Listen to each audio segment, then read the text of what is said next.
Welcome to Suman TV. Jubilee hills ఉప ఎన్నికలు చాలా రసవత్తరంగా జరుగుతున్నాయి. ముఖ్యంగా ఇక్కడ స్థానికుడిగా ఉన్నటువంటి నవీన్ యాదవ్ ఈసారి కాంగ్రెస్ పార్టీ అభ్యర్థిగా పోటీ చేస్తున్నారు. మరోవైపు బీఆర్ఎస్ పార్టీ కూడా ఈ ఎన్నికలను చాలా ప్రెస్టీజియస్గా తీసుకుంది. ఇవన్నీ పక్కన పెడితే అసలు గ్రౌండ్ లెవెల్లో ఎలాంటి రెస్పాన్స్ వస్తుంది, ముఖ్యంగా నవీన్ యాదవ్కు సంబంధించినటువంటి కుటుంబం అంతా కూడా ఈసారి ఖచ్చితంగా గెలవాలి అనేటువంటి ఒక ప్రయత్నం అయితే చేస్తున్నారు. ప్రస్తుతం మనతో పాటు నవీన్ యాదవ్ సతీమణి వర్ష గారు ఉన్నారు. ఆమెతో మాట్లాడదాం. నమస్తే వర్ష గారు, ఎలా ఉంది? ప్రజల నుంచి మీకు ఎలాంటి రెస్పాన్స్ వస్తుంది? మీరు చాలా మందితో మాట్లాడుతున్నారు, నేను చూశాను. ఒక 1 అవర్ వరకు మీతో అబ్జర్వ్ చేశాను. లేడీస్తో ఇంటరాక్ట్ అవుతున్నారు, పెద్దవాళ్ళతో మాట్లాడుతున్నారు, పిల్లలతో మాట్లాడుతున్నారు, యువకులతో మాట్లాడుతున్నారు. అంటే ఇది బేసిక్గా మీ ఫ్యామిలీ నుంచి వచ్చినటువంటి అలవాట, లేదంటే ఇప్పుడు ఎలా అయినా సరే మా ఆయన్ని గెలిపించుకోవాలనేటువంటి తాపత్రయం? కాదండి, 40 ఇయర్స్ నుంచి మా మామయ్య ప్రజాసేవ చేస్తూనే ఉన్నారు. 25 ఇయర్స్ నుంచి మా హస్బెండ్ చేస్తున్నారు. మాకు అందరికీ అది ప్రజలకి సేవ చేయడం అనేది మాకు అందరికీ అలవాటు అయిపోయింది. ఇప్పుడు ఏది కొత్తగా వచ్చి మేము చేయట్లేదు. మేము అందరికీ ఇట్లా చూపించుకోవాలని అట్లా మాకు ఉండదు. మేము బ్యాక్గ్రౌండ్లో ప్రజాసేవలు చేస్తాం. మా మామయ్య మా హస్బెండ్ 40 ఇయర్స్ నుంచి వాళ్ళు ప్రజాసేవలే చేస్తున్నారు. ఎన్ని రోజులు తిరుగుతున్నారు మీరు? నామినేషన్ ఇచ్చిన నెక్స్ట్ డే నుంచి నేను స్టార్ట్ చేశాను. ఎక్కడెక్కడ తిరిగారు? జవహర్ నగర్, ఎస్పీఆర్ఎల్స్, రేమత్ నగర్, బోరబండ, షేక్పేట, వెంగళరావు నగర్, శ్రీనగర్ కాలనీ, యూసుఫ్గూడ.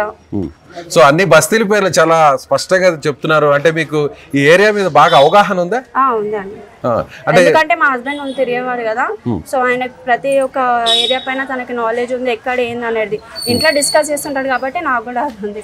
సో వర్ష గారు, సూటిగా అడుగుతున్నాను, బీఆర్ఎస్ పార్టీ కానీ కేటీఆర్ కానీ మీరు మీకు సంబంధించిన యాంటీగా ఉన్న పార్టీ వాళ్ళందరూ కూడా బీజేపీ కానీ ఒకటే మాట చెప్తున్నారు, నవీన్ యాదవ్ గెలిస్తే రౌడీ గెలిచినట్టే, రౌడీల కుటుంబం గెలిచినట్టే. అవునండి, రౌడీ అంటున్నారు కదా. రౌడీ లెక్కలు చేసిన ఏదైనా ఒక ప్రూఫ్ చూపించండి అని చెప్పండి. అని ఇంతమందికి ఎవరైనా ఒక వీడియో తీసి చూపించమనండి. రౌడీజం ఏం చేసినారు?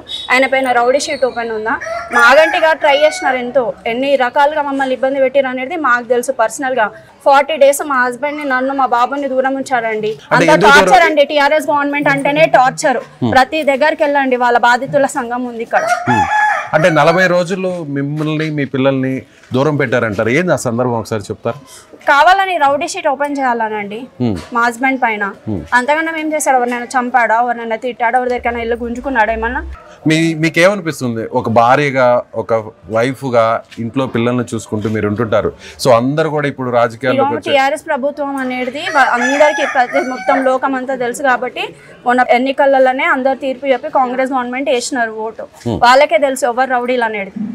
మొత్తం వచ్చిన ప్రతి నాయకుడు కూడా బీఆర్ఎస్ పార్టీ వాళ్ళందరూ కూడా రౌడీ అంటారు. మీకు ఒక హస్బెండ్ రౌడీ కానప్పుడు నేను ఫీల్ కానండి, ఫీల్ కాను. ఎదుటి వాళ్ళు 100 అనుకుంటారు, మేము అవన్నీ పట్టించుకోం. మహిళలకి ఏం చెప్తారు? అంటే బీఆర్ఎస్ పార్టీ వాళ్ళు ఎంతసేపటికి మీ ఫ్యామిలీ గురించి పదే చెప్తున్నారు. మీ మంచితనాన్ని డామినేట్ చేయడం కోసం ఇలా చెప్తున్నారా, లేదంటే వాళ్ళు మా మంచితనాన్ని చూసే కదా ప్రజలు బ్రహ్మరథం వాడుతున్నారు. దాన్ని వాళ్ళు చూసి ఓర్వలేక ఇవన్నీ చేస్తున్నారు. సో మీరు లేడీస్ తో మాట్లాడుతున్నారు, ఇంట్లో వెళ్ళి వాళ్ళతో కూర్చుంటున్నారు, వాళ్ళతో చక్కగా మాట్లాడుతున్నారు, వాళ్ళు ఏం చెప్తున్నారు మీకు? అందరు పాజిటివ్ ఉన్నారండి. మన అబ్బాయి, మన బస్తీల అబ్బాయి, మేము మీ తోడు ఉంటామని అందరు అదే చెప్తున్నారండి.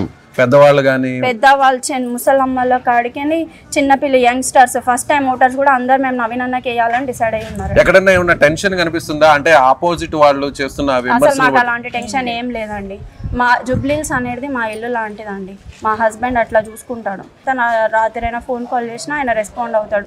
ప్రతి ఒక్కళ్ళ ఇంటికి ఒక చావు కానీ, పెళ్ళిళ్ళు కానీ, వాళ్ళకి చదువులకు కానీ, ప్రతి దానికి ఆయన ఇప్పటివరకు ఎలాంటి అధికారంలో లేకున్నా కానీ ఆయన ప్రజాసేవ చేస్తూనే ఉన్నాడండి. మీకు ఎప్పుడైనా బాధ అనిపించిందా? అరే ఇంత మంచి చేస్తున్నావు, 20 సంవత్సరాల నుంచి ప్రజలకు ఏదో చేయాలనుకుంటున్నాడు, కానీ అవతల వ్యక్తులు చూస్తుంటే పదే ఇలా విమర్శిస్తున్నారు? బాధ అంటే అవుతుందండి కొన్ని విషయాలలో, ఎవరికైనా ఉంటుంది కదా. ఇప్పుడు ప్రతిసారి రౌడీ అంటే ఏం చేశారండి మా హస్బెండ్ రౌడీ లెక్కలు చేయడానికి? వాళ్ళ ఫ్యామిలీకి బాధ అనిపిస్తుంది కదన్న. ఊరికి ఎలా అంటుంటే అసలు ఇసుగుడలో నవీన్ పుట్టిండు, వాళ్ళ డాడీ కూడా ఇసుగుడలనే పుట్టిండు. లోకల్ వాళ్ళు ఇంత గరీబ్ వాళ్ళకి ఇంత సాయం చేస్తాడు ఎప్పటి నుంచో వాళ్ళ డాడీ. ఇప్పుడు కాదు, 40 సంవత్సరాల నుంచి చేస్తాడు. కానీ ఇట్లా చెప్పుకోడు ఆయన, నేను ఇలా సాయం చేసిన అని చెప్పు. మరి కేసీఆర్ బండి ఇప్పించిండు, కేసీఆర్ కు చిన్న సిరిశైలము. మరి అప్పుడు పచారం బండి కేసీఆర్ తీసుకుండు కదా. అప్పుడు ఆ పార్టీలో చిన్న సిరిశైలంకు కూడా ఆయన టికెట్ ఇచ్చిండు, హాఫ్ రేట్గా. భార్యకి ఇచ్చిండు, ఆయనకి ఇచ్చిండు. మరి అప్పుడు రౌడీ అని తెలియదా అన్న? ఆ మాట కేసీఆర్ చెప్తలేడు కదా. ఈ కేటీఆర్ అవన్నీ చెప్పడము అన్ని కేటీఆర్ చేస్తున్నాడు. ఇలా ఎవరన్నా జనం వచ్చి ఇప్పుడు మీ పక్కనున్న పెద్దావిడ చెప్తున్నారు, బిడ్డ నువ్వేం భయపడకమ్మా, వాళ్ళు ఎన్ని చెప్పినా కూడా ఎన్ని మాట్లాడినా కూడా టెన్షన్ పడకు, ఖచ్చితంగా మా సపోర్ట్ మీకు ఉంటుంది అని చెప్తున్నారా? చెప్తున్నారు ప్రతి ఒక్కళ్ళు. మేము అన్నకే సపోర్ట్ చేస్తాం, అన్న మాకు ఏ రాత్రి అయినా రెస్పాండ్ అవుతాడు, మా ఇంటి మనిషి లెక్క మేము అన్నకే సపోర్ట్ చేస్తామని చిన్న పిల్లల కాడికే చిన్న పిల్లలు ఒక దగ్గరికి వెళ్ళిన నేను, అమ్మాయి 6 years తను నాకు చెప్తుంది, ఆంటీ మీరు టెన్షన్ పడకండి ఎట్లయినా అన్న గెలుస్తాడు, రేపు ఫ్యూచర్ లో నాకు ఓటాకు వచ్చినాక కూడా నేను అన్నకే వేస్తా అని చెప్తున్నారు. ఓకే, గరీబ్ వాళ్ళు అలాగే మామూలుగా ఎంప్లాయీస్ అలాగే బస్తీల వాళ్ళు అందరూ కూడా చెప్తున్నారు. శ్రీనగర్ కాలనీ వెళ్ళండి, ప్రతి ఒక్కళ్ళు బాధితుల సంఘం ఉన్నారు. అలాగే వర్ష గారు ఇంకొక మాట, సో మీరేమన్నా వాళ్ళతో అమ్మ ఒకవేళ నవీన్ మా వారు చేయకపోయినా బిజీగా ఉన్నా కూడా నేనైనా కూడా ఈ సమస్యని మా వారి దృష్టికి తీసుకెళ్తానని లాంటి హామీ ఏమన్నా ఇస్తున్నారు? ఇస్తున్నానండి ఖచ్చితంగా. ఇప్పుడు నేను తిరిగినప్పుడు నేను హామీ ఇవ్వాలి కదా. మీ దృష్టికి ఏమన్నా వచ్చాయా? ఇక్కడ ఉన్న సమస్యలు చెప్తున్నారా మీకు? అన్ని పేర డ్రైనేజ్, రోడ్ ప్రాబ్లమ్స్, నాలా ఓవర్ఫ్లో అట్లాంటివి చాలా ఉన్నాయండి. స్ట్రీట్ లైట్స్, కొన్నేమో స్తంభాల గురించి ఉన్నాయి.